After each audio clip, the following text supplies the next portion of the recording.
छत्तीसगढ़ में चुनाव का बिगुल बज चुका है। इसके अंतर्गत धर्मनगरी डोंगरगढ़ के विधायक भुवनेश्वर बघेल भी आज दूसरी बार अपनी किस्मत आजमाने के लिए एक रैली के माध्यम से अपने समर्थकों के साथ मां बमलेश्वरी के दरबार पर मत्था टेकने के लिए जा पहुँचे। मत्था टेकने के बाद उन्होंने अपने समर्थकों के साथ ब्लॉक अध्यक्ष के पास अपने नामांकन यानी कि उम्मीदवारी का पेशकश यहाँ पर की अपने समर्थकों के साथ। जिस तरह से वो आज यहाँ पर खड़े हुए, कांग्रेस सरकार की जो नीतियाँ थी कि पहले ब्लॉक में फिर जिला स्तर में, उसी के अंतर्गत भुवनेश्वर बघेल अपने समर्थकों के साथ किस तरह से अपना आवेदन यहाँ पर प्रस्तुत किया, उसके बाद ये कारवां पूरे शहर में किस तरह से निकला। मगर सबसे पहले हमसे बातचीत करते हुए उन्होंने क्या कहा, आइए सुनते हैं, देखते हैं भुवनेश्वर बघेल इस विकास के बारे में आखिर क्या बोल रहे हैं। मैं भुवनेश्वर बघेल जी का इस कार्यक्रम में हार्दिक स्वागत करता हूँ। धन्यवाद भैया। सबसे पहला सवाल ये है कि आप अनुसूचित जनजाति के अध्यक्ष जाति हैं। प्रदेश में ऐसा कौन सा कार्य आपने किया जिसमें आपको लगता है कि मैंने इस जाति के लिए एक अच्छा कार्य किया? सबसे पहले तो राजू भाई आपको बहुत बहुत धन्यवाद कि हम जैसे छोटे से कार्यकर्ता के पास आके आपने इंटरव्यू लिया और विगत 4.5 साल के इस राजनीतिक सफर में मुझे पहली बार विधायक बनने का मौका भी मिला। मैं अपने गांव में पंच से स्टार्ट किया। 2004 से 2009 में मैं वार्ड का पंच था। उसके बाद मम्मी जनपद के सदस्य बनी, फिर मैं जिला पंचायत का सदस्य बना। फिर मुझे 2018 में मुझे कांग्रेस पार्टी ने टिकट दिया और मैं 35,518 वोट से मैं विजयी हुआ। मेरे क्षेत्र की जनता को मैं बहुत बहुत धन्यवाद करता हूँ। इन 4.5 साल के कार्यकाल में आपको पता होगा कि मैं अनुसूचित जाति विकास प्राधिकरण का अध्यक्ष मुझे मेरे आदरणीय भैया भूपेश बघेल जी देश के मुखिया ने बनाया। और जो 15 साल जिसकी सरकार थी वो इस प्राधिकरण को अपने पास सीएम साहब खुद रखते थे, लेकिन हमारे सीएम साहब जब बने तो उन्होंने उस वर्ग के बच्चे को, उस वर्ग के विधायक को वो सेवा करने का मौका दिया। और हम लोगों ने इन 4 साल के सफ़र में 1 साल बाद मुझे ये अवसर मिला और इन 4 सालों के सफ़र में मैंने महिलाओं के लिए, रोज़गार के लिए काम किया। हमारे जो महापुरुष है, जो हमारे समाज के गौरव है, हमारा जो इतिहास है, बाबा गुरु घासीदास जी का जोड़ा जाए काम बनाने का काम किया। ममता मई मिनी माता के मूर्ति का स्थापना करने का काम किया। बलिदानी गुरु बालक दास जी हमारे समाज के गौरव हैं, उनका भी मूर्ति हम लोगों ने लगाने का काम किया। और सीसी रोड भवन और ये सब मांग आते रही, वो सब हम लोग करते रहे। और मैं इस अपने कामों से संतुष्ट हूँ और अपने मुख्यमंत्री जी को हृदय से धन्यवाद भी देता हूँ। ये 4 चिन्हारी जो आपकी प्रमुखता से सरकार की चल रही है, डोंगरगढ़ में कौन सी उपलब्धि या कौन से पंचायत में ऐसा देखने के अलावा जो 4 चिन्हारी दिखाई देता है? जैसे कि आपको पता है कि 15 साल के बाद छत्तीसगढ़ के बेटा का मुख्यमंत्री और जो छत्तीसगढ़ की हमारी विकराल संस्कृति भरी पड़ी है, चाहे छत्तीसगढ़ के 4 चिन्हारी नरवा गरवा घोड़वा बाड़ी और वेला बचाना है सरकारी बात हुई कि चालू हुई, तो जो हमारा पुराना संस्कृति है वो उभारे के काम चली। आप देखें कि आज देश में पहला इसी प्रदेश हमारा छत्तीसगढ़ है जहाँ गोबर की भी खरीदी 2 रुपये किलो में होती है।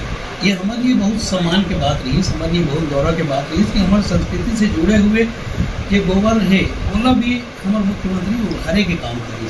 और आज वही गोबर ला खरीदी करके हमारे महिला समूह की बहनी मतलब रोजगार मिले के काम होते। गोबर से वर्मी कंपोस्ट बना थे, गोबर से सुपर कंपोस्ट बना थे, गोबर से दिया बनाए काम चला थे, गोबर से गमला बनाए काम चला थे, गोबर से लकड़ी बनाए काम चला थे, गोबर से पेंट बनाए काम चला। तो वही छत्तीसगढ़ में गोबर से बिजली बनाए के भी काम चला था। ये हमारे लिए बहुत गौरव की बात है। आप देखो, जब आप प्रश्न करें और उत्तर में देखो कि रिपा Mahatma Gandhi rural industrial park के रूप में एक डेवलप होते गाँव में। आप एकदम अच्छा उदाहरण आप लगे देखो कि मोरे विधानसभा के बघेरा में आप जाके देखो, वहाँ के बहनी मन कुक्कुट पालन करते, जाली तार बनाते, मशरूम की खेती करते। और सबसे अच्छा काम जिला हमारे मुख्यमंत्री जब कृषि के दर्जा 15 तारीख के दे, ये कुक्कुट पालन करके रेशम के वहाँ उद्योग के लगा के होकर रेशम के धागा के काम कर रहे थे, ये हमारे लिए बहुत ही सम्मान की बात है। बाकी ये कलकत्ता है, यहूँ मोर विधानसभा है, सहसपुर जारवाही है, यहूँ मोर विधानसभा है, जिनमें रीपा के वो है, और ये दामड़ी घोटिया के पास एक 4 खंड रीपा के मिले हैं। वहाँ अलग अलग काम हमारे महिला बहनी अपन आर्थिक स्थिति को मजबूत करने पर सरकार के साथ मिलकर काम कर रहे थे। एक नया सिस्टम भी आपकी सरकार के द्वारा देखा गया है। 22 तारीख तक ब्लॉकों में जो विधायक उम्मीदवार बनना चाहते हैं उनके लिए खुला ये रखा गया है। तो मेरा ये कहने की ये नया सिस्टम क्या सोच के रखा गया जनता के बीच, इसमें क्या प्रभाव पड़ेगा? ये हमार कांग्रेस और लोकतांत्रिक पार्टी है ना भाई, जो लोकतंत्र पे विश्वास करते। और आप देखे हो कि जब हमारे राष्ट्रीय अध्यक्ष के भी जब चुनाव होते तो पीसीसी जो डेलीगेट भी थे वो मन अपन राष्ट्रीय अध्यक्ष के चुनाव करते। ये हमारे कांग्रेस पार्टी है, एक लंबा इतिहास रहे, 138 साल पुराना हमारे मन के इतिहास है, जिसमें बहुत सारा हमारे पुरखा मन, हमारे नेता मन ये देश भर अपन जान की बाजी लगाए।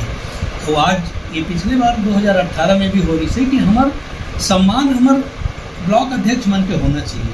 ब्लॉक अध्यक्ष केवल नाम के मत रहा है, आज बड़े से बड़े चाहे विधायक हो चाहे मुख्यमंत्री जी हो, अपन सम्मान दे के काम अपन कार्यकर्ता ला करत है। ब्लॉक अध्यक्ष के माध्यम से हमन अपन एक आवेदन पत्र हमन ब्लॉक अध्यक्ष के देते हैं, एक से सम्मान करते, कार्यकर्ता मंजूर थे, है ना भाई।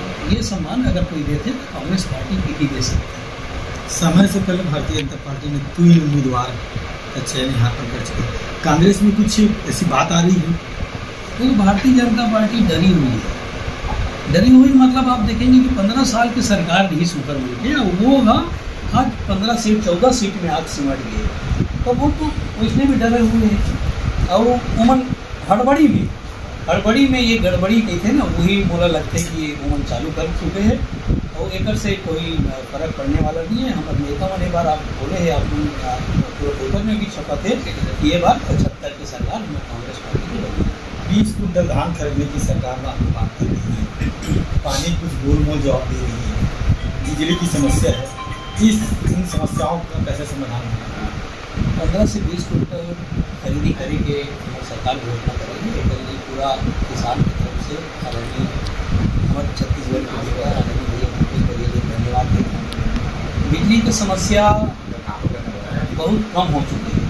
जैसे आपका पता हो कि 18 के पहले हमारे गाँव विलेजर के पास हमारे गाँव है, वहाँ 2-2, 3-3 दिन हम बिजली के लाइटें नहीं आए, मान लो उतना परेशान रहा। लेकिन सब स्टेशन बन गए, पटेवा में बन गए, घूमघा में मतलब पटेवा में बन गए, और 4 भाटा में बन गए, और खेती कैरागढ़ तरफ गुवाहाटी में बन गए। तो धीरे धीरे समस्या के हल होते हैं, कोई समस्या के हल नहीं है। तो 5 साल के कार्यकाल हमारे पूरा हो गए, और जो 15 साल के जो गड्ढा है वो पार्टी में थोड़ा सा। अब आप बात रखें कि किसान मन के सिंचाई बर का हो, तो मैं अपन कार्यकाल में ये अभी मैं 4 साल के लेखा जोखम और जनता में दे ये में सिंचाई पर हमारी सरकार इतना काम करे। सबसे पहली तो हमारी सरकार किसान की सरकार है, पूरा देश में प्रचारित हो चुके हैं। आप देखो तो 2500 रुपये धान के रेट कहीं नहीं है हमारे छत्तीसगढ़ में है, 20 कुंटल कहीं नहीं है हमारे छत्तीसगढ़ में होते, है ना।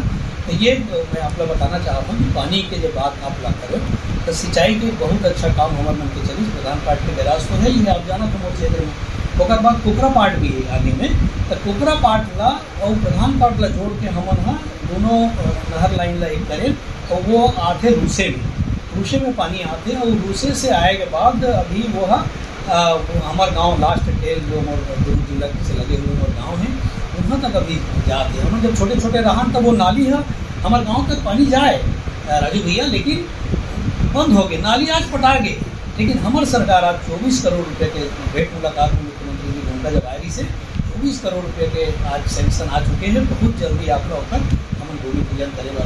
एक छोटा सा सवाल, भारतीय जनता पार्टी में रेलवे लाइन वर्धा होती हुई बहुत सुचारू से गोल निगाड़े के साथ शुरुआत की थी, वो अता पता दिखाई नहीं दे रहा है। रेलवे लाइन देखो, रेलवे की समस्या भारतीय जनता पार्टी लगातार बनाने का काम कर रही है। केंद्र में उनकी सरकार है।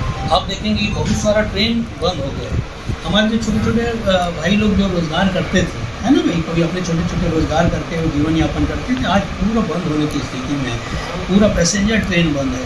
पूरा उसके जो वंदे भारत चल रहा है उसका रेट इतना है, अगर मैं यहाँ से रायपुर जाता हूँ तो पहले मैं अपने लोकल में 15 रुपये में रायपुर पहुँच जाता था, आज 250 रुपये मुझे डोंगरगढ़ से रायपुर जाने में लगता है। तो ये गरीबों की सरकार नहीं है, ये तो अडानी और अंबानी की सरकार चल रही है, बड़े लोगों की सरकार चल रही है। भाई वंदे भारत आप बना रहे हो और इधर आप हर चीज़ को महंगाई करते जा रहे हो और आय दुगुना करके आप सत्ता में मतलब किसानों की आय दुगुना करने का वादा करके आप सत्ता में बैठे, लेकिन आज किसानों का हालत क्या है आप जानते हैं।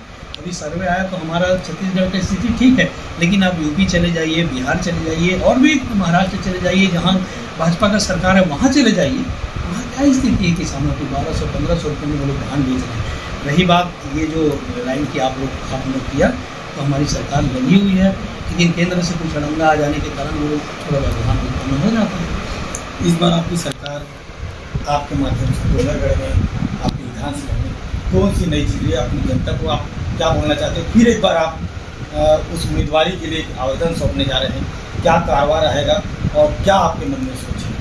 मैं जब पहली बार जब विधायक बना तो मैं सोचता था कि हमारे युवा भाइयों को, महिलाओं को कैसे हम लोग ज़्यादा से ज़्यादा रोजगार से जोड़ सकें, आर्थिक स्थिति उनका मजबूत कर सकें। इसके लिए हम लोग काम करेंगे। स्वास्थ्य के लिए आपको पता है कि कोरोना की वैश्विक महामारी हुई, पिछले 15 साल जिनकी सरकार थी उप स्वास्थ्य केंद्र को बना दिए, जगह जगह बिल्डिंग बना दी जगह जगह, है ना, लेकिन वहाँ ना स्टाफ है, न नर्स है, न डॉक्टर है। तो अभी हमारे जब मुख्यमंत्री जी बने और हमारे स्वास्थ्य मंत्री जी के सहयोग से हम और सबके आशीर्वाद से ये वेलनेस सेंटर का एक रूप ले रहा है। आपको पता होगा कि अभी जस्ट हम लोगों ने 12 तारीख को ये नया भवन है जो हमारा डोंगरगढ़ का जो हॉस्पिटल बिल्डिंग हम लोगों ने बना के 2 साल में बनकर तैयार हुआ। ये जर्जर हो चुका था पुराना बिल्डिंग, ठीक है। हमको स्वास्थ्य के लिए भी अच्छा काम करना है। शिक्षा में तो एक आप देखेंगे अभूतपूर्व क्रांति हमारे प्रदेश में चालू हो चुकी है। Swami Atmanand English medium school, जहाँ किसान के बच्चे, गरीब के बच्चे भी पढ़ के इंग्लिश मीडियम स्कूल में अपना नाम रोशन कर रहे हैं। हम लोग चाहेंगे कि हमारी जब सरकार दोबारा बनेगी तो ये हर 10 गाँव के बीच में ये इंग्लिश मीडियम स्कूल होना चाहिए। स्कूल के साथ साथ कॉलेज भी होना चाहिए, ताकि हमारे बच्चे वहाँ पर निःशुल्क पढ़ाई करके अपना मान सम्मान बढ़ा सकें, अपना माता पिता का नाम भी रोशन कर सकें। आपकी पढ़ाई शिक्षा दीक्षा काम करते हैं? मैं ज़्यादा पढ़ा लिखा नहीं हूँ, मैं तो 12वीं पास हूँ, उसके बाद ITI किया। मेरा शुरू से इच्छा था कि मैं नौकरी नहीं करूँ और किसी के नीचे काम नहीं करूँ।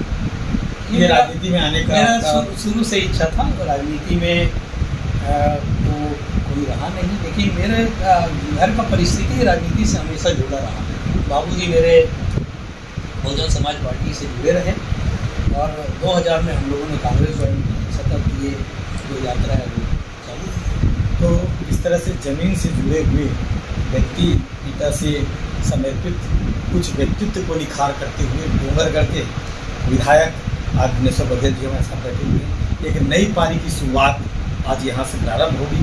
कारवा भी देखेंगे हम लोग और वो रैली भी देखेंगे कि किस तरह से समर्थक उनके बीच लगातार उनके कार्यालय में आते जा रहे हैं। मैं पंचायत नियोजक राजू सोनी, राजनांदगांव। देखते हैं आगे आखिर होगा क्या।